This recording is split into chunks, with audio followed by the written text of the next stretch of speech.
মর্যাদা দেখে সকলেই অবাক হয়ে গেল।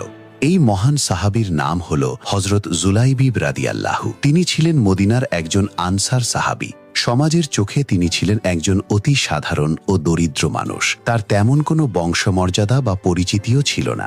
শারীরিক গঠন ও সামাজিক অবস্থানের কারণে মদিনার কেউ তার সাথে নিজেদের মেয়ের বিয়ে দিতে চাইত না।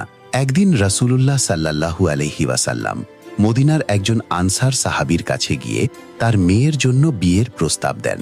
আনসার সাহাবী অত্যন্ত খুশি হয়ে সম্মতি দেন। কিন্তু যখন নবীজি জানালেন যে প্রস্তাবটি তিনি নিজের জন্য নয় বরং জুলাইবিবের জন্য নিয়ে এসেছেন, তখন সেই সাহাবী অবাক হয়ে যান এবং স্ত্রীর সাথে পরামর্শ করার কথা বলেন।